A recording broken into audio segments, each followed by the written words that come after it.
Dan Assalamualaikum dan salam kripto tuan-tuan puan-puan, apa khabar semua? Rasanya sekarang ni tuan-tuan rasa lebih selesa sebab PKP pun dah semakin longgar. Ada yang dah boleh pergi ke office dan sebagainya. So itu untuk kehidupan harian. Namun untuk market cryptocurrency mungkin sekarang ni suasana agak suram. Kalau tengok dekat skrin sebelah saya pun banyak yang merah. So ini sebenarnya bukanlah satu ancaman tetapi peluang. So siapa yang rasa nak top up, inilah waktu untuk top up lah bulan Mac. Sebab macam yang saya bagi tahu, memang bulan Mac ni adalah antara bulan yang kita boleh expect harga akan turun. Dan siapa nak buat pembelian kan, so sekarang ni adalah waktu yang bagus lah. So insyaAllah pada bulan akhir bulan Mac, April dia akan naik balik dan ramai yang boleh dapat profit. Okay, so hari ni sebenarnya saya nak cerita sedikit tentang pengurusan duit kripto, pengurusan cryptocurrency kita.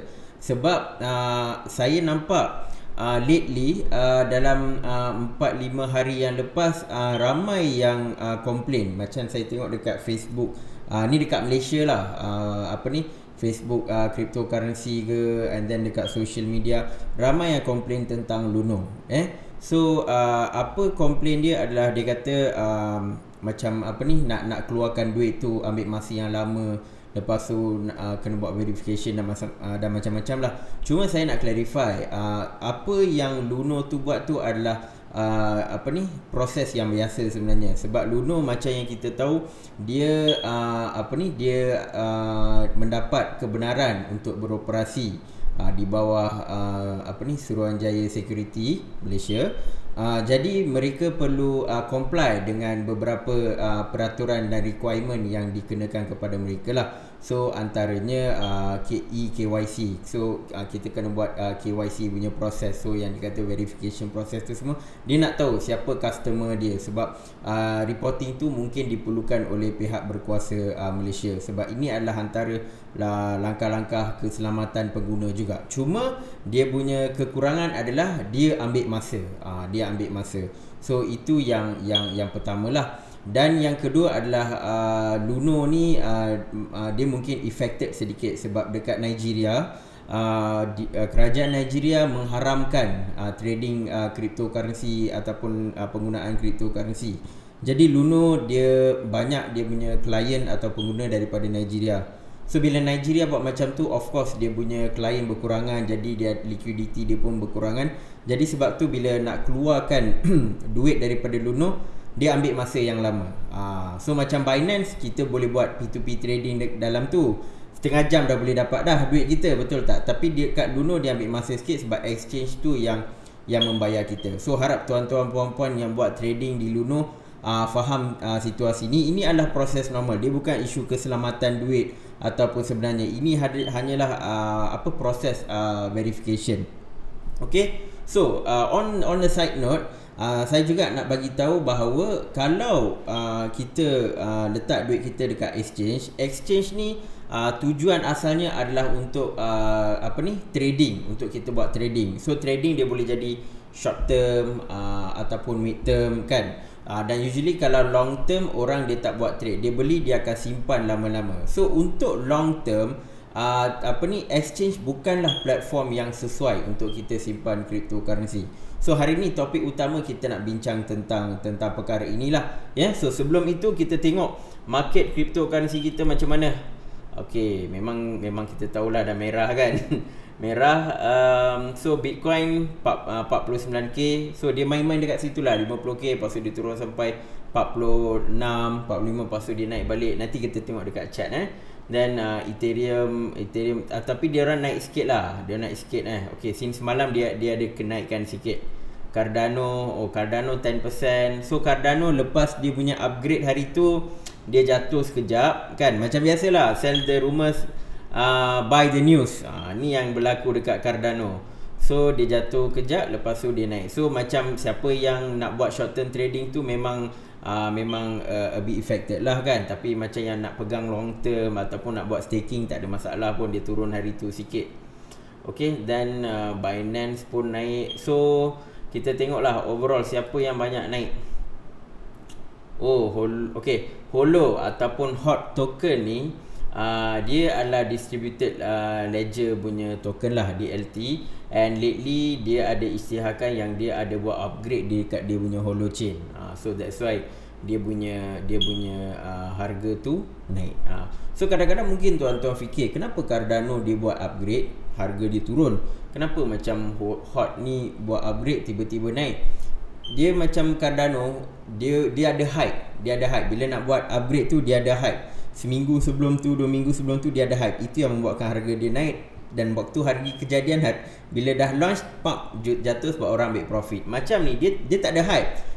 Tiba-tiba dia terus bagi tahu dekat Twitter atau website, okey kita buat upgrade, dan harga dia akan naik. Tu pun ada beza juga. Kalau yang ada nak buat upgrade, dia create the hype, macam Ethereum 2.0 punya hype ke Cardano punya ni, then dia akan naik, lepas tu dia akan turun. Tapi token-token kecil ni, bila dia bagi tahu ada announcement yang dia ada partnership ke atau dia ada buat upgrade, then baru harga dia akan tiba-tiba naik, ya. So itu dekat Holo, Qterm tak tahulah kenapa dia naik. Luna, okay, Terra ni dia is actually one of the project yang bagus. Ni antara project yang bagus. So kalau ada masa saya cuba cover lah, sebab dia nak issue, dia akan issue stable coin, yang mana stable coin tu akan attach dengan pelbagai currency. Dia bukan je dengan US, dia boleh pack dengan macam-macam currency lah. So maybe ringgit Malaysia ke ataupun mana-mana currency, dia looking into pegging to the currencies lah. So of course, tapi for beginning dia akan start dengan USD. So apa yang berlaku adalah diorang buat announcement yang mereka akan buat token burning. Token burning. So biasalah bila buat token burning, supply akan kurang, jadi harga pun akan naik. So itu yang dia tengah buat sekarang dekat Terra ni. So that's why dia punya harga pun naik. Okay, siapa yang rugi? Tak banyak. Tak banyak. 2.6, 4.6 Engine Coin pun memang perform lah. Ini antara coin yang bagus juga, Engine Coin. Dia lebih kepada gaming dan juga NFT. So dia memang naik banyak. So sekarang dia mengalami fasa correction lah. So sekarang ni altcoin season memang macam ni.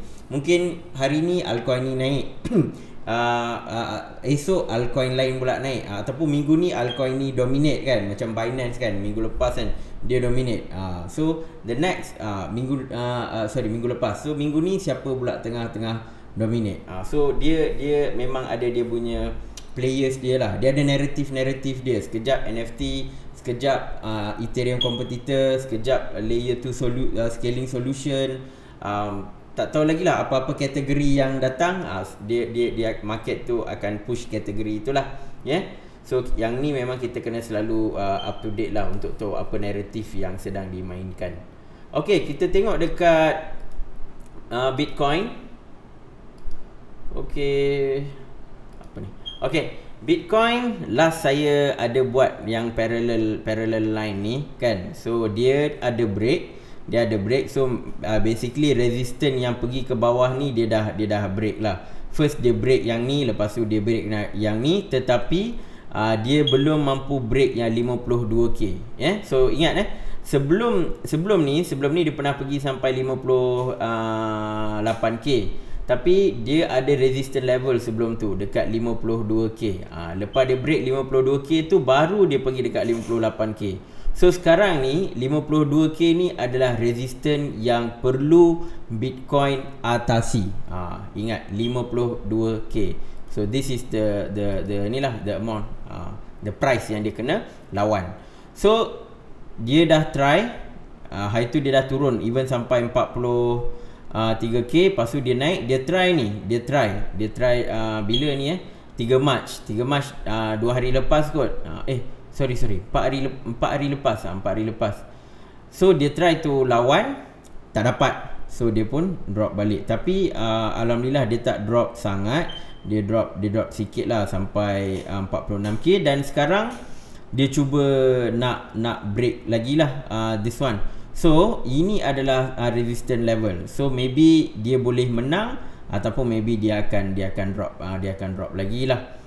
So lepas beberapa hari ni saya dah nampak ada satu pattern lah yang mana kita boleh guna for the whole month of March ni. So inilah pattern dia. Pattern dia sama macam kejap. Okay, saya draw dulu. Okay. So dekat sinilah banyak action yang akan berlaku lah dalam jangkaan saya. So ini adalah selari dengan yang ni. Ingat tak dulu bulan 1 dia pergi sampai 42k ni. Lepas tu dia turun kan, dia main-main dekat 30k lebih. Lepas tu ada point dia hampir turun 28k kan.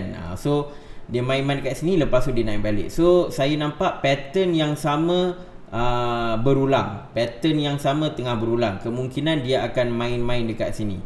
So itu yang saya nak tengok. Mampukah dia pergi balik dekat 52k? Kalau tak mampu, mungkin dia pergi dekat sini 50k ni, turun balik. And ini adalah buy zone yang saya letak lah. Personally ini buy zone yang saya letak dalam 40. Kalau dia pergi 40k, 38k ni memang amount yang saya tunggu-tunggu. Ibarat kita pasang pasang kalau nak tangkap ketam, kita pasang bubu kan. Macam tu lah kita buat. So ini antara tempat yang saya menunggu untuk dia turun lah.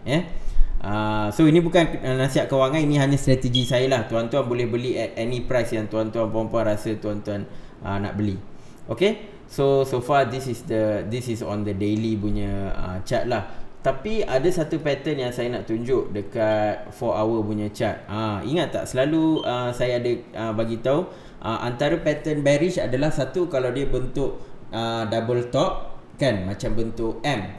Dan yang kedua adalah head and shoulders. Head and shoulders ni macam ni lah.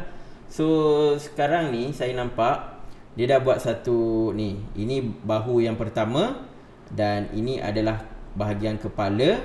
So ini yang saya nak tengok apa akan jadi dalam masa dalam masa 4 ke 12 jam nanti. Dari 4 ke 12 jam kita dah boleh confirm dah pattern apa yang akan terbentuk. So adakah dia ke bawah? So kalau dia start macam ni, maksudnya dia akan drop bawah lagi lah. Dia akan drop bawah lagi. So maybe kalau dia bentuk head and shoulders, then dia boleh pergi ke 40k ke 38k ke kan. So dia boleh ada possibility. Possibility lain adalah mungkin dia takkan membentuk head and shoulders ni kan. Dia akan mungkin naik, cuba test yang ni ke, ataupun dia nak boleh break ni dan dia cuba test dekat yang ni.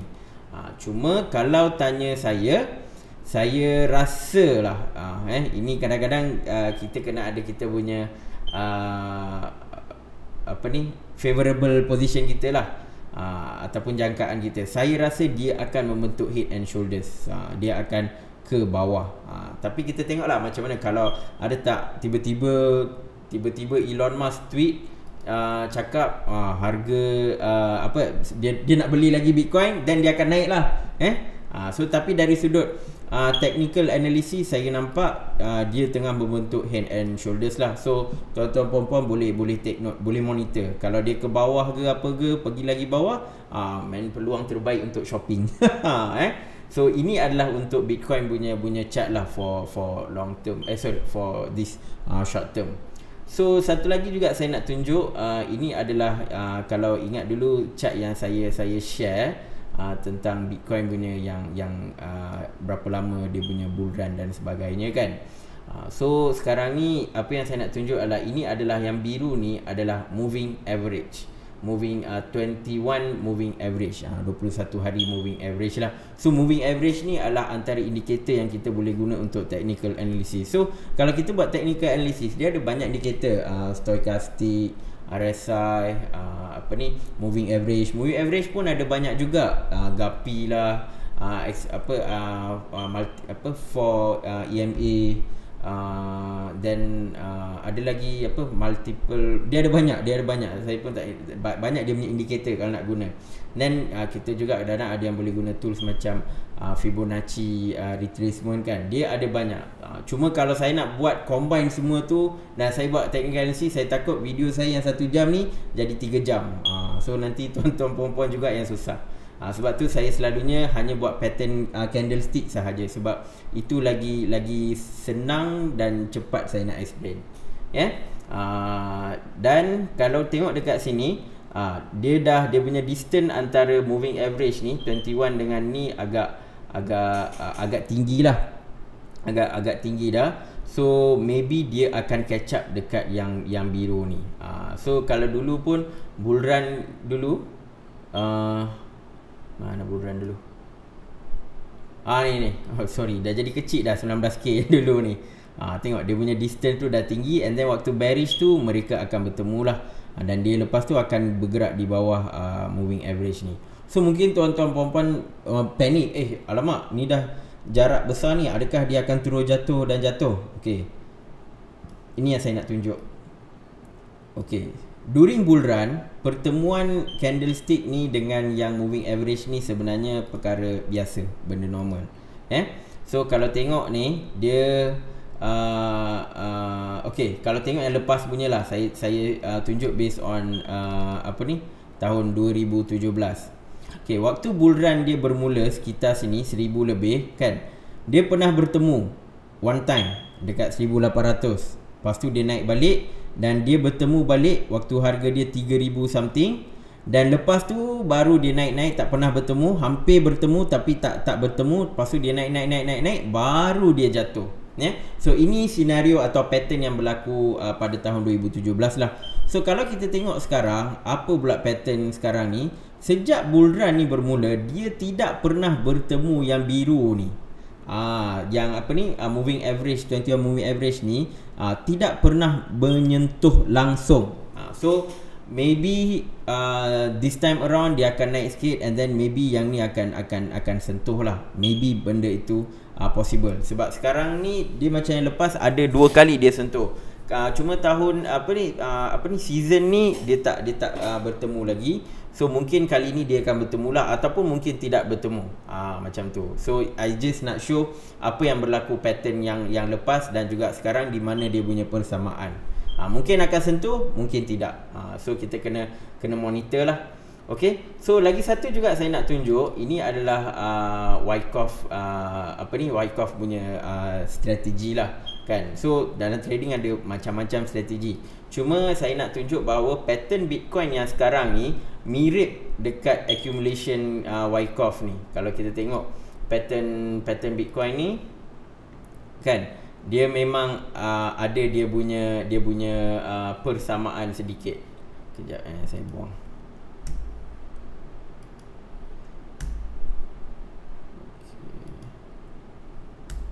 Okey. Mana Wyckoff? Okey. So kalau tengok Wyckoff ni dia akan jatuh kan. So PS ni support lah, dia akan ada support yang sementara, lepas tu dia akan jatuh sampai jumpa support line dia lah. Ramai jual kan. So dia akan main parallel kan. Lepas tu baru dia akan naik. So dia ada 2 jenis. Satu, lepas dia jatuh, lepas tu dia buat kenaikan sementara, dia main sideways, dan dia akan turun sedikit dekat phase C. Phase A adalah penurunan, phase B adalah pengumpulan. Phase C ni dia akan turun lagi, dia nak test lagi, dia akan turun sikit. Lepas tu starting phase D dan phase E dia akan naik lah. So sekarang ni kalau kita tengok, ini adalah yang accumulation jenis 1. Lagi satu punya accumulation punya phases adalah yang macam ni. Phase A turun, phase B pengumpulan. Beza dia dekat phase C. Phase C ni pengumpulan tu masih berterusan, dan lepas tu dia naik. Beza yang tadi ni phase C dia jatuh lagi. Phase C ni dia jatuh lagi, dan yang ni dia tak jatuh sangat, dia masih terus sideways. So saya punya kecenderungan, ini saya punya personal punya kecenderungan, dia akan buat macam yang jenis 1 tadi, phase C, di mana dia jatuh lagi. So that's why saya punya prediction dia boleh pergi sampai 40 ke 38k. So tapi at this moment dia lebih kepada yang jenis kedua. Dia tak pernah lagi test ni kan. So dia mungkin boleh pergi sampai maybe paling rendah pun 42k atau 43k dan dia boleh naik. Ada possibility dia lah. So saya nak just tunjuk dia pattern sekarang ni memang ikut Wyckoff, turun, bergerak sideways, hanya menunggu masa untuk naik. So kalaulah dia ikut pattern yang ni, macam yang lepas bulan 1, kalau mungkin dia akan somewhere dekat sini pertengahan bulan Mac, then dia akan start tunjuk dia punya bullish pattern lah. So itu on the Bitcoin. So next kita tengok dekat Ethereum pula. Okay, Ethereum ni sama juga, saya buat pattern yang sama. Sebab macam ni pun samalah, dia main-main dekat sini, lepas tu dia naik kan bulan 1 kan. So sekarang pun kemungkinan besar dia akan test this resistance level dan dia naik. Cuma untuk Ethereum tak ada banyak lah saya nak cerita. Maybe saya boleh cerita on the diorang punya exponential moving average. Yang biru ni 21, yang bawah ni 100. So macam Ethereum ni saya nampak selagi dia berada di atas biru ni, then memang dia on the bull run lah kan. Dan sekarang ni dia dah ke bawah. Even waktu bulan 1 hari tu, dia jatuh, dia drop, tapi dia still maintain atas blue line ni. Even satu candlestick ni je turun bawah sikit, tu pun dia berjaya recover. Tapi untuk bulan ni, bulan Mac, dia memang tengah trade bergerak di bawah 21 moving average lah. So sekarang ni kita tunggu untuk dia break. So merah ni, ini yang 100 moving average. So hopefully dia tak ada trade di bawah bahagian merah ni. So kalau dia pergi dekat merah pun, hopefully dia buat upside movement balik lah. So itu yang saya nak tunjuk in terms of moving average, di mana all this while dia dekat atas, sekarang ni dia dah berada di bawah. So that's why Ethereum sekarang nampak a bit slow sikit.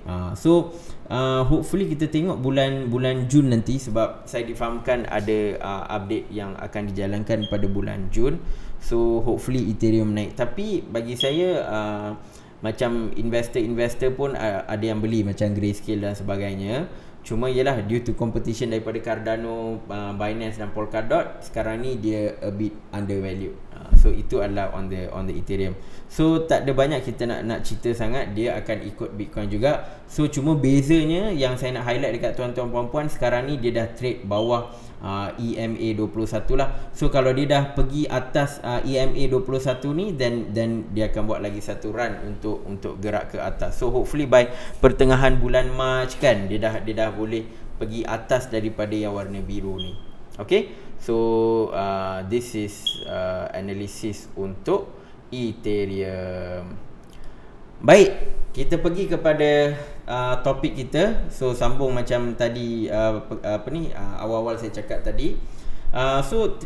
Untuk pengetahuan tuan-tuan puan-puan, dia bila kita masuk dalam cryptocurrency punya industri kan, dia usually kita end user ni, antara kita jadi programmer kan, siapa yang pandai programming dia boleh buat smart contract dan sebagainya kan. Dan kebanyakan orang awam macam kita ni semua, kita akan jadi trader ataupun investor ataupun hodler lah, orang panggil hodler kan. Investor dalam cryptocurrency punya community kita panggil hodler.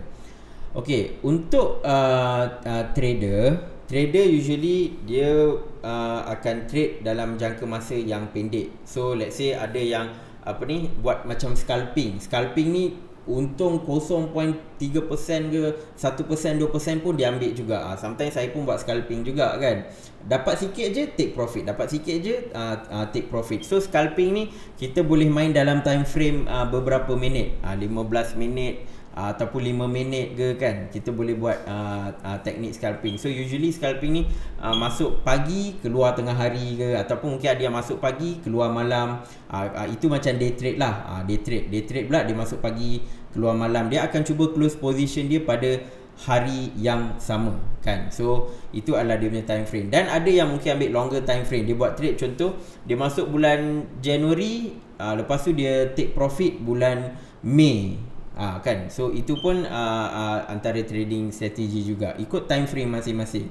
So kalau nak buat trading, memang disarankan untuk simpan dekat exchange lah, sebab time frame kita ni pendek je, mungkin sehari, paling lama pun 6 bulan lah kan. So trading pun time frame paling lama kita simpan buat exchange dalam 6 bulan. So itu untuk trading punya side lah. So mereka boleh pilih exchange mana yang terbaik untuk mereka. Dan lagi satu adalah investor atau hodler. Investor atau hodler, dia akan simpan lebih daripada 6 bulan. Contoh beli Januari, mungkin dia tengok Januari tahun depan nak jual, ataupun beli Januari 2020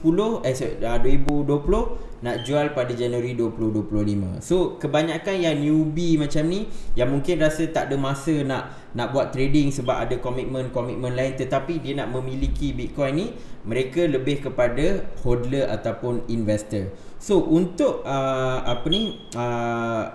individu-individu yang nak buat investing atau hodling, disarankan untuk tidak simpan di dalam exchange. Sebab apa? Dia ada risiko. Kita kena faham, dia ada satu term yang kita panggil macam wallet ni kan. Kalau kita bagi dekat exchange, ibaratnya kita meletakkan kepercayaan kita kepada exchange untuk melindungi kita punya duit, untuk melindungi cryptocurrency kita kan. So exchange ni ibarat bank. So kita dapat duit, kita letak dekat bank dengan kepercayaan bahawa bank akan melindungi duit kita. Tapi pernah tak bank kena hack ke, atau apa-apa duit kita hilang? Pernah tak? Saya rasa mungkin ada antara kita yang pernah mengalami perkara tersebut kan. Kita simpan duit dekat bank, mungkin ada isu hacking ke kan. Kadang-kadang kita tengok CIMB pun ada sometimes website kena hack lah, dan macam-macam. Ada banyak benda yang mungkin berlaku, yang mana duit kita mungkin hilang dan sebagainya. Cuma dekat bank dia ada, ini saya tak pastilah, tapi apa yang saya faham, duit kita ni memang insured. So kalau kita simpan duit dekat bank, kalau apa-apa hilang ke apa ke, bank boleh basically replace our money kan. Kalau memang sebab technical lah kan. Tapi kalau memang kita sendiri pandai-pandai hilangkan duit kita kan, contoh bank in dekat orang lain ke kan, instead of bank dekat individu A, kita bank dekat individu B, itu kesilapan kita, dan most likely bank takkan bagilah duit tu sebab memang kesilapan kita. Tapi kalau benda tu berlaku atas sebab accident ke technical error, then usually bank akan replace lah. Ini apa yang saya faham kan. So untuk exchange pun sama, kita letak kepercayaan bahawa duit kita ni dijaga. Tetapi apa akan jadi kalau exchange itu kena hack?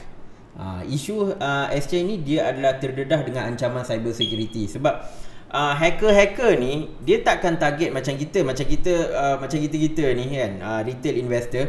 Kita tak simpan banyak pun. So hacker tak adalah dia nak spend dia punya computer resources, dia punya duit nak hack account kita. Dia akan tengok exchange. Sebab apa?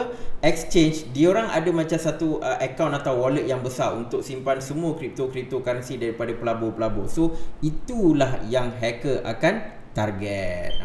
So of course exchange dia kena ambil langkah-langkah untuk menjaga cryptocurrency kita. That's why diorang gunakan teknologi cyber security the best way as they could. Tetapi risiko itu tetap ada. Sebab even bank pun pernah kena hack. Sama juga dengan exchange kan. Dia mungkin ada ada possibility atau probability untuk dia kena hack. So itu yang kita kena sentiasa ingat. So kalau kita buat short term trading, mungkin kita tak simpan duit yang banyak untuk buat trading kan. Dan juga kita akan sentiasa update dengan exchange tu. So bila kita tahu ni nak hack apa ke kan, kita boleh selamatkan duit kita lagi. Tetapi untuk orang yang simpan long term kan, jenis yang tak selalu check dia punya cryptocurrency, dan ni simpan dalam exchange ni memang bahaya.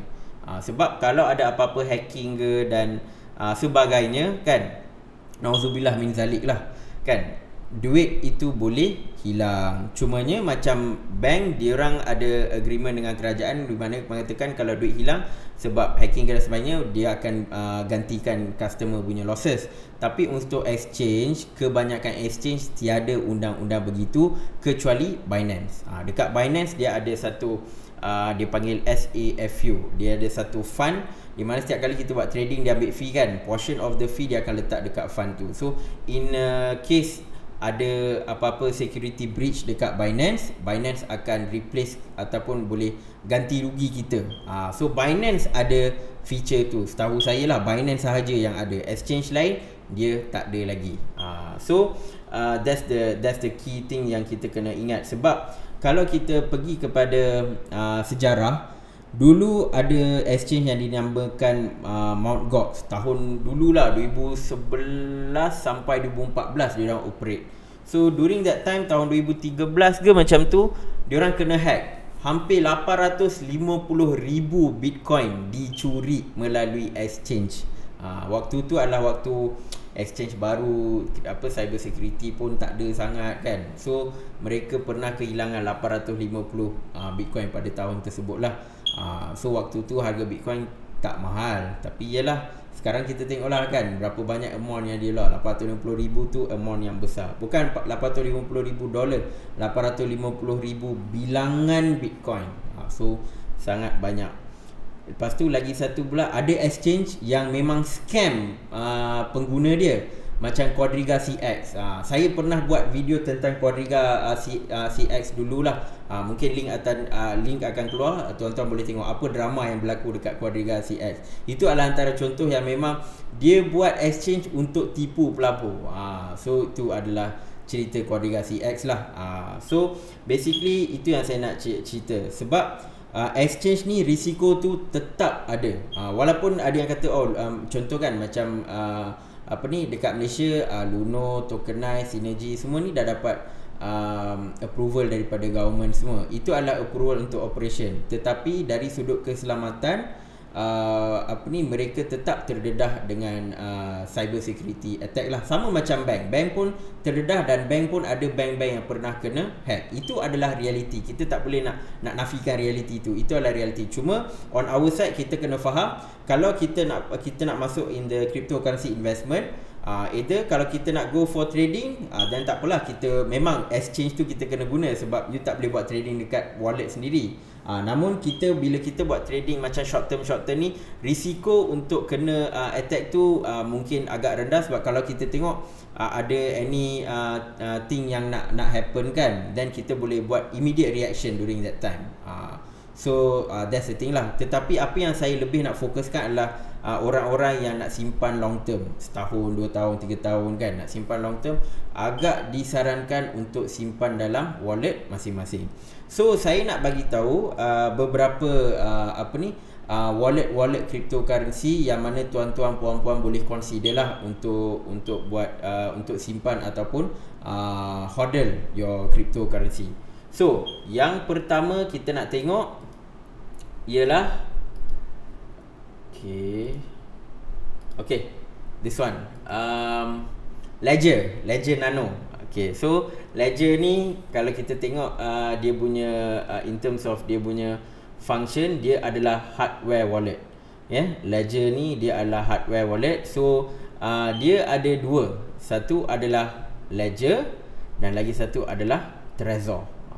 So dua-dua ini adalah hardware wallet, dan in terms of security, kedua-dua ini adalah yang paling secure lah, Trezor and also Ledger Nano S.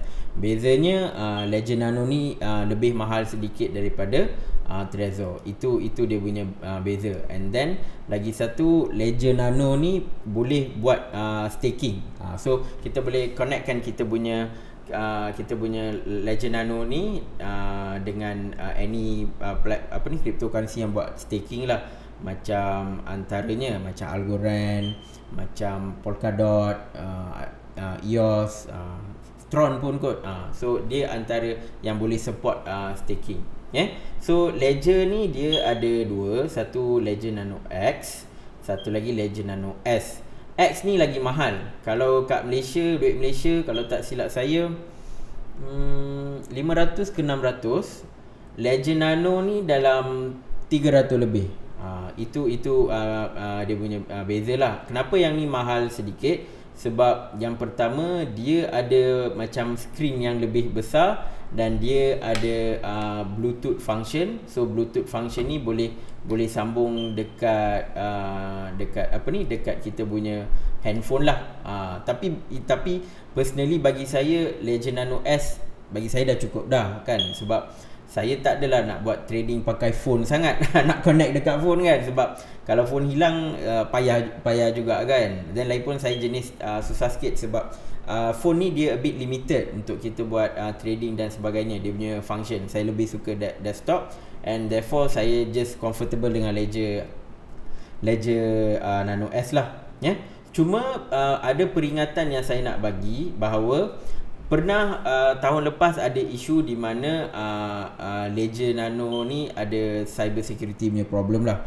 Bukan on the device tu selamat, cuma dari sudut pengguna-pengguna, di mana data-data pengguna ni telah dihack kan, dihack, dan data tu di publish dekat website. So hacker ni dia tahulah siapa customer Ledger Nano, dan kalau ni dia nak ambil take advantage, dia boleh emailkan kepada customer untuk hantarkan private key. So kalau customer bagi private key, then baru your device is compromised lah kan. So untuk macam hardware wallet Ledger Nano ke ataupun Trezor, ini tuan-tuan puan-puan kena ingat, private key tu simpan elok-elok. Private key tu simpan elok-elok. Jangan bagi private key ni dekat sesiapa pun. So Ledger Nano ni dia ada macam private key, and then pin number dan juga recovery seed. So semua elemen-elemen penting ni tuan-tuan puan-puan kena simpan. Kalau boleh tulis atas kertas ke kan, dan laminate. So that kalau laminate mungkin dakwat tak hilang. Laminate, ataupun yang lagi power, tulis atas plate besi. Ada yang jenis device macam besi kita boleh tuliskan. Tulis atas besi. Dan forever dia takkan hilang kan. So ini adalah contoh recovery sheet. So kalau tuan-tuan puan-puan beli macam Ledger Nano ni, macam saya pakai Ledger Nano lah. Trezor saya tak pakai sebab Ledger Nano lagi murah kan dulu kita beli. So ini adalah recovery phrases yang tuan-tuan puan-puan kena letak lah. Ada 24. So ini semua tuan-tuan puan-puan jangan dedahkan kepada siapa-siapa. Simpan elok-elok. Nak laminate ke apa ke silakan ya. So itu tuan-tuan puan-puan kena ingat. Sebab walaupun hacker, contoh dia dah dapat customer kan, dia contoh di email ke apa, selagi kita tak bagi data kita dekat sesiapa, selagi tu kita selamat ya. So jangan yang contoh macam pin number, lepas tu recovery phrases ataupun private key ni jangan hantar even melalui email, WhatsApp. Jangan sebab kalau kena email tuan-tuan puan-puan kena hack, mereka akan dapat nombor-nombor ni ya. So the best way is old school punya way. Tulis atas kertas ke, tulis atas besi ke kan. Dan kalau tulis atas kertas, laminate lah dan simpan. Nak simpan dekat tempat yang paling tuan-tuan puan-puan rasa secure. Sebab apa? Mungkin tuan-tuan puan-puan simpan dalam amount yang banyak. Mungkin nanti dah tua nak wasiatkan kripto ni dekat anak cucu pun boleh dah, sebab dah ada secure dekat Ledger Nano, macam pendrive lah kan. Bagilah wasiat pendrive ni. So itu contoh untuk Ledger Nano dan juga on the Trezor. Cuma lagi satu function Ledger Nano ni, dia ada Ledger Live. Ledger Live ni kalau kita nak manage kita punya cryptocurrency ni melalui desktop ataupun melalui mobile, then boleh access through Ledger Live lah. So Ledger Nano dia support almost all major cryptocurrency, dan juga kalau tak silap saya lebih 1000 cryptocurrency juga diorang ni support. Betul, 1500 token dan 27 coin. So lebih 1000 diorang support. So of course usually kita kalau nak hold, tak adalah nak hold 1000 lebih token kan. Paling banyak pun beratus-ratus kan. Ataupun mungkin berpuluh, atau mungkin 3-5 je nak letak dalam hardware wallet terpulang kepada tuan-tuan puan-puan ya. So kebanyakannya dia boleh support, and then tengok staking dia buat Tron, Stellar, Algorand, semua ni dia enablekan staking lah. So ini on the Ledger Nano. And then kalau kita tengok dekat Trezor pun sama juga, dia boleh support dalam 1000 lebih ni lah, 1000 lebih cryptocurrency. Okay, transparent. So ni list yang dia ada lah, list currency yang dia ada. So tuan-tuan puan-puan boleh explore sendirilah for Trezor and juga Ledger Nano. Cuma saya nak bagi tahu untuk Trezor ni, kalau kita nak beli, saya tak nampak dia, mungkin tuan-tuan puan-puan boleh beli direct daripada Trezor ni kan, tapi lah dia punya rate 159 euro. Tuan-tuan kira sendirilah macam mana nak convert.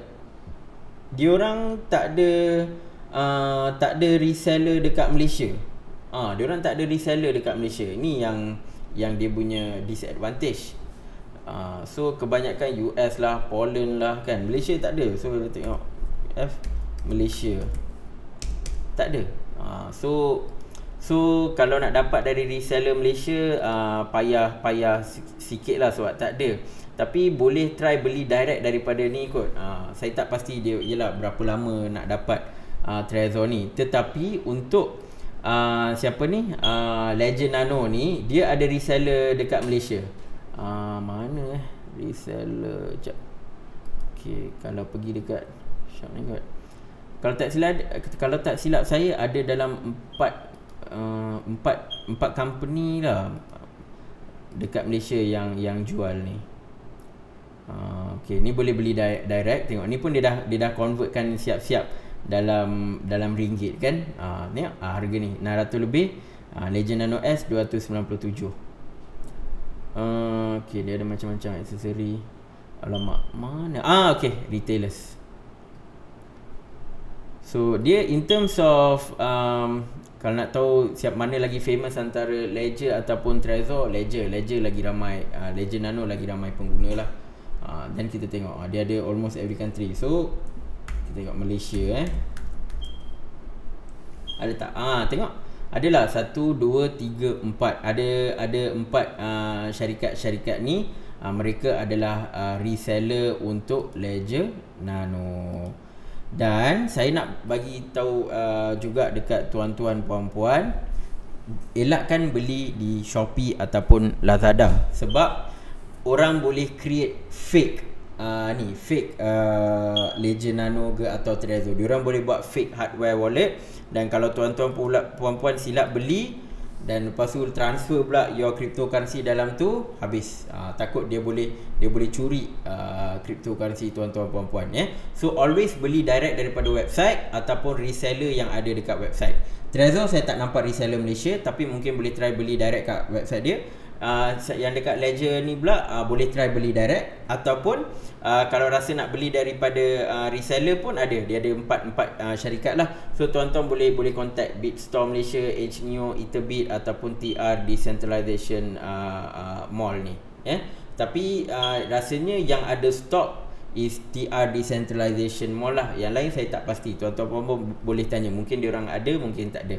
Tapi yang ni TR ni dia ada stok So tuan-tuan puan-puan boleh contact. So basically kalau tuan-tuan rasa nilai yang tuan-tuan nak simpan ni banyak, memang disarankan untuk belilah kan, sebab ni dalam few hundred kan. So itu adalah consideration yang tuan-tuan kena ambil. Kalau amount dia banyak, beli yang ni. Tetapi kalau tuan-tuan macam tak ada budget nak beli hardware wallet yang mahal-mahal, kita ada alternatif. So alternatif pertama adalah ini Exodus. So Exodus ni dia adalah desktop wallet. Desktop wallet di mana tuan-tuan puan-puan kena download dia. Dan klik download, contoh lah kalau nak download kan. So dia ada in a desktop version and also mobile version. Cuma Exodus ni dia lebih ramai orang suka guna adalah dia punya desktop version lah. Sebab apa? Dia punya user interface dia sangat cantik sebenarnya untuk buat pengurusan. Saya saya ada juga Exodus, tapi bukan dekat komputer ni lah, tu dekat komputer yang lain. And then lagi satu, bagusnya Exodus, dia ada partnership dengan Trezor. Dia ada partnership. So maybe kalau tuan-tuan puan-puan yang fikir nak beli Trezor, boleh install Exodus. So Exodus ni dia free. Dia tak ada kenakan apa-apa charge buat masa sekarang ni lah. Penggunaan dia adalah percuma. And then Exodus ni kalau tak silap, dia support lebih 100 lebih coin. Macam tadi beribu-ribu kan hardware wallet. Yang ni dalam 100 lebih lah, dalam 100 lebih. Tapi yang selalunya top cryptocurrency ni diorang akan support Bitcoin, Ethereum, Binance, semua ni diorang support insya-Allah. Okay, cuma dari sudut security pula, diorang punya backup feature ni dia akan guna 12 perkataan 12 patah perkataan, paraphrase, dan juga dia boleh buat email restoration. Dia boleh restore melalui email. So tuan-tuan puan-puan, make sure your email is safe lah. So that's the thing about Exodus ni. So dia ada mobile version, tuan-tuan boleh try. And then apa lagi nak cerita tentang ni? Sebab yang ni dulu saya pakai lah, tapi sekarang dah tak banyak pakai dah.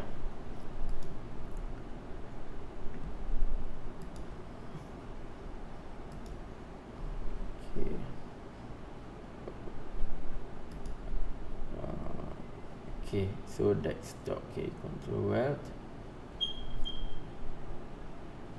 Okay, this one boleh buat staking juga. Ni yang nak tunjuk. Macam Tezos, Cosmos, VeChain kan. Siapa ada VeChain semua ni, dia boleh buat staking lah. So this is something yang tuan-tuan boleh consider lah kalau nak buat staking. Exodus is one of the website yang boleh tuan-tuan puan-puan consider. Okay, so itu on the Exodus. Exodus ni macam ni lah, ibaratnya bagi saya, kalau saya nak menguruskan saya punya cryptocurrency, sebab tak mungkin kalau tak ada budget nak beli hardware wallet, dan juga saya rasa nak simpan dalam komputer sahaja, then Exodus is the one lah. Sebab saya nak simpan mostly dekat komputer, bukan dekat mobile pun. Saya fokus dia, okay, ni cryptocurrency yang dapat ni, let's say dari exchange, okay, nak transfer ke wallet yang mana disimpan dekat komputer. Mungkin kita ada desktop dekat rumah kan, macam laptop, mungkin kadang-kadang kita bawa laptop kita, kalau laptop kita hilang, problem lah kan. Kadang-kadang kalau kita meeting ke apa ke kan, laptop hilang, then kita simpan cryptocurrency dekat laptop, then it's a problem. Tapi ini lebih kepada desktop. Desktop ni yang dekat rumah, kita tak adalah nak bawa dia pergi mana-mana, dia dekat rumah kita sahaja. Then this is a very good one lah, Exodus. Okay, so itu on the Exodus. Kemudian next is Trust Wallet. Trust Wallet ni antara yang saya suka juga. Okay, kita tunggu dia buka. Lembab pula. Okay, Trust Wallet dia support 160,000 ni token, lebih daripada 160,000 token. Dan lagi satu, Trust Wallet ni adalah mobile wallet. Mobile wallet, tapi dia mobile wallet yang boleh interact dengan decentralized apps melalui Web3 browser lah.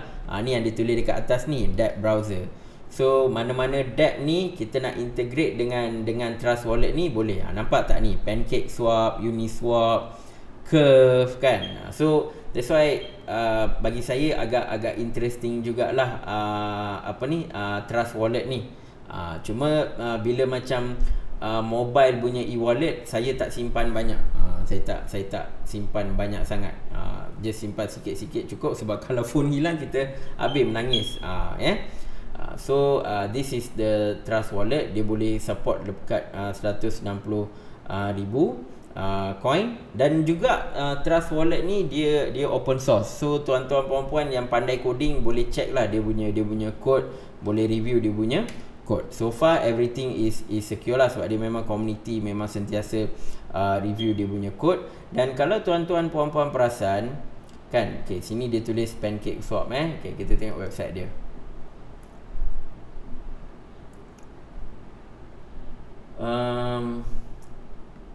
Oh, dekat sini tak tunjuk pula. Okay, PancakeSwap. Tengok kat staking. Okey, ini pun dia boleh support staking. Tengok kenapa banyak keluar Pancake Swap lah kan. Ni cake ni kan. Pancake Swap, cake ni semua kan Binance punya ni kan coin yang famous dekat Binance. Sebab apa? Sebab Trust Wallet ni dia dah dibeli oleh Binance. Binance dah beli Trust Wallet ni. So that's why coin-coin macam cake, Venus, yang mana yang famous dekat Binance Smart Chain ni ada dekat sini. So in another way, Trust Wallet ni dia boleh connect dengan Binance DEX lah, dan juga Binance Smart Chain. So dia boleh support Pancake Swap, Venus, Cosmos, Algorand, VeChain, dia boleh support. So ini adalah antara advantage yang ada dekat Trust Swap ni. So siapa yang macam berminat nak staking dekat Binance ni kan, boleh buat melalui Trust Wallet. Dia tak semestinya nak buat staking kena simpan semua dekat Binance. Sebab Binance kan dia exchange kan. Kalau ada kena hack ke apa ke, mungkin ada mungkin problematic kan. So boleh buat melalui Trust Wallet. Trust Wallet maksudnya cryptocurrency tu kita yang pegang. Kita yang pegang dekat wallet kita, cuma kita stakekan lah dekat blockchain Pancake Swap ke ataupun Venus ke macam tu. Tetapi kita yang pegang kita punya cryptocurrency. Itu beza dia. So dia pun dah ada partnership dengan Binance. So siapa yang macam minat staking kat Binance ni boleh consider on the Trust Wallet lah. So as long as jaga your password, jaga your phrase key ke apa ke, so dia sama daripada hardware wallet ke apa ke. Security ni sebenarnya bukan hacker memang susah nak hack all this wallet, all this cryptocurrency wallet. Hacker memang susah nak hack lah. Tetapi kalau kita sendiri bagi kita punya ni, then diorang boleh hack dengan mudah. Okay, so dia yalah, dia Binance dah beli, so lagi mudahkan untuk yang nak buat staking lah. So this is on the Trust Wallet. Dan yang last kali adalah MetaMask. So rasanya MetaMask ni famous. Mungkin kebanyakan tuan-tuan puan-puan pun dah ada MetaMask kan. MetaMask ni dia adalah kita panggil browser extension wallet. Dia kategori dia adalah browser extension wallet, di mana macam kalau kita ada browser Google Chrome dan Brave. Siapa tak download lagi Brave, downloadlah Brave. So MetaMask ni boleh connect dengan Brave. Macam Brave Chrome kan, dia boleh connect dengan tu. Cumanya perlu diingat MetaMask dia by default dia support Ethereum punya token sahaja asalnya. So mana-mana ERC20 token bawah Ethereum bawah protokol ERC20, MetaMask support lah. Macam Chainlink lah, apa lagi, siapa lagi, Allah banyak tak ingat pula. Apa ni, GRT kan, banyak tiba-tiba tak ingat pula. Sebenarnya token banyak dalam kepala ni, tiba-tiba tak keluar ERC20 punya token ni kan. Maker lah, Aave lah. So dia support tu. Namun kalau namun untuk MetaMask ni kita boleh buat sedikit configuration untuk dia support Binance punya token juga. Even macam Cake ke Venus pun dia boleh support. Cuma dia ada configuration yang kita kena buat dekat belah MetaMask lah. So MetaMask ni pun satu lagi peringatan saya nak bagi.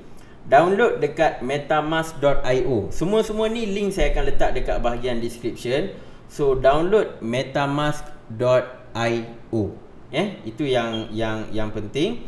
Jangan Google MetaMask, sebab saya difahamkan ada beberapa scammer dia guna contoh metamask.com, metamask.whatever, then atau mungkin E tu ada macam E dekat Russia tu kan ada apostrophe kan. Dia tukar kan, then takut kita salah download browser extension, duit kita hilang. Sebab apa? MetaMask dia support Ethereum mostly, Ethereum and Ethereum base, so habis Ethereum kita akan hilang. Tapi dari sudut penggunaan, saya paling suka adalah MetaMask sebenarnya, sebab very easy to use. Sebab dia sambung dengan kita punya browse extension. And then MetaMask ni juga kita boleh connectkan dengan kita punya hardware wallet. So dia ada those function lah kan. So ini siapa yang tak ada MetaMask boleh download and mungkin boleh simpan Ethereum dekat MetaMask. So ni pun sama juga, dia punya code adalah open source. Tuan-tuan puan-puan boleh explore sendiri dia punya code and mungkin boleh tengoklah betapa secure dia punya code. Cuma dari sudut ancaman cyber security adalah phishing attack. Tuan-tuan puan-puan boleh Google apa itu phishing attack. So kalau dia buat phishing attack, dia boleh curi kita punya password. So saya sarankan untuk MetaMask ni, kalau mana kita nak masuk dekat MetaMask, jangan copy and paste password, type the password. Kalau boleh type the password. Kadang-kadang ialah kita dan lagi satu, jangan gunakan bila kita punya komputer atau laptop ni ada MetaMask ni, kalau boleh jangan buat download yang ni lah, yang website-website yang kita nak download dia keluar pop-up lah apa semua tu kan. Macam nak download movie tu, kalau boleh jangan buat. Sebab boleh jadi dia letak malware ke spyware ke virus apa semua masuk, dan dia tak sesuai lah. So MetaMask ni memang sangat sesuai untuk DeFi trading. Dan juga MetaMask dia akan bagi juga dia punya mnemonic phrase key semua tu. Make sure simpan, jangan bagi dekat sesiapa. Dan juga password make sure ingat. So in this way your duit pun akan selamat. Dan juga jangan install app ke atau download movie ke dan bagi benda pelik-pelik virus ni semua masuk. Sebab apa, kalau diorang masuk, mungkin diorang boleh tahu password MetaMask ke atau mnemonic phrase key MetaMask, diorang boleh curi duit kita. So ini antara benda-benda yang tuan-tuan puan-puan kena bertanggungjawab lah. Sebab dia macam ni, kita saya tak pasti tuan-tuan puan-puan punya age kan, tapi macam saya ni dah 30 lebih. Memang dari kecil ni kita punya pendedahan kita adalah kita dapat duit, jangan pegang duit kita, letak dekat bank, bagi dekat bank. Sebab kita diterapkan bahawa dia lagi secure kan, simpan dekat bank. Tetapi sekarang kita nampak kadang-kadang bank pun sebenarnya not 100% secure. Dia pun ada juga kelemahan dia, boleh kena hack dan sebagainya kan. So orang dulu-dulu diorang kan tak ada bank, diorang simpan duit tu sendiri kan. Ada yang simpan bawah bantal lah, macam-macam kaedah lah kan. Diorang simpan, orang yang dulu-dulu kan. So sekarang ni pun sama juga. Dia macam kita ni macam orang dulu-dulu yang mana kita kena simpan kita punya cryptocurrency kita sendiri. Cuma orang dulu-dulu dia bukan digital, jadi dia simpanlah dekat mana-mana tempat yang possible dekat rumah dia kan. Macam kita kena simpan dekat wallet yang mana kita pegang password wallet kita. Kalau dekat exchange yang pegang password wallet kita, bukan kita. Cuma dia letakkan satu allocation untuk kita simpan cryptocurrency kita lah. Itu dia punya beza. And then kalau tuan-tuan puan-puan ada bajet yang besar, memang disarankan untuk beli hardware wallet. Dan kalau tuan-tuan yang baru nak start kan, baru ada cryptocurrency yang mungkin tak banyak dia punya nilai dia, then boleh consider macam Exodus.io, and then MetaMask dan juga Trust Wallet. So itu untuk yang kekurangan bajet lah. Tapi in future, yelah, you buat trading ke apa ke kan, you dah dapat lagi banyak duit, then maybe you boleh consider untuk beli hardware wallet. Okay. Cuma yang paling penting pesanan saya adalah, yang pertama, jangan hilang password, key phrase ke, pin number ke, apa-apa yang kaitan dengan ni, jangan hilang. Sentiasa tulis dan laminate, ataupun beli ada macam plate besi, tulis dekat sana, dia akan simpan forever. And then make sure simpan di tempat yang selamat. Jangan lupa, sebab banyak kes orang kan, dia simpan dulu-dulu Bitcoin kan, waktu harga beberapa sen, Diorang beli, diorang simpan, lepas tu dah lupa password, habis, hilang. Tak ada orang pun boleh dapatkan your Bitcoin anymore. So ini yang kita kena ingat. Kalau kita decided untuk kita simpan cryptocurrency kita sendiri, maksudnya kita kena bertanggungjawab 100% terhadap cryptocurrency kita. Dia bukan macam dulu-dulu kita dah letak kepercayaan dekat bank, apa-apa kalau password hilang kita boleh hantar dekat bank kan, I forgot my password, lepas tu bank hantar kat email dan kita boleh ni. Yang ni tidak, tuan-tuan puan-puan. Tuan-tuan puan-puan kena ingat password, sebab password ni dia buat sekali seumur hidup. So memang kena ingat. Dan juga lagi satu pesanan saya adalah, kalau tuan-tuan puan-puan ada cryptocurrency ke kan, making profit, jangan dedahkan apa yang tuan-tuan pegang. So apa in your portfolio ke kan, untung berapa banyak semua ni, jangan dedahkan, sebab kita tak tahu siapa yang akan serang kita ke kan. Sebab benda-benda ni adalah benda-benda dengan berkaitan dengan security. Saya pun nampak juga ramai yang menunjukkan lah apa coin yang dipegang, berapa banyak yang dia pegang kan, berapa banyak profit ke kan. Alhamdulillah making profit, tetapi buatlah secara rahsia. Kalau kita tengok dekat yang macam traders kan, macam dekat US ataupun orang-orang yang lebih berpengalaman, experience, diorang sebenarnya takkan tunjukkan diorang punya portfolio dan sebagainya, sebab benda ni adalah isu keselamatan kita sendiri. Sebab kita tak tahu siapa yang tengah tengok kita ke, tengah target ke apa ke kan. So kalau kita tunjuk, dan macam-macam masalah yang akan timbul lah kan. So itu pandangan peribadi saya lah. Apa-apa tuan-tuan buat pembelian cryptocurrency apa ke, make sure ia adalah rahsia, biar tuan-tuan puan-puan je yang tahu. Paling kalau nak share pun bolehlah share dengan suami isteri ke kan, atau dengan mak bapak ke kan, then that's fine, sebab dia ahli keluarga. Tetapi jangan hebohkan dekat orang luar, jangan hebohkan dekat media sosial.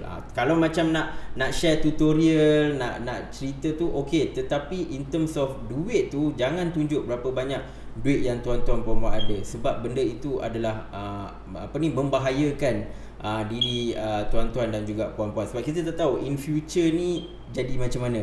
In future ni cyber attack ataupun even attack non cyber ke kan, boleh jadi lagi advance ke kan, kita tak tahu. So make sure tuan-tuan puan-puan jaga keselamatan cryptocurrency dan juga jaga keselamatan diri sendiri.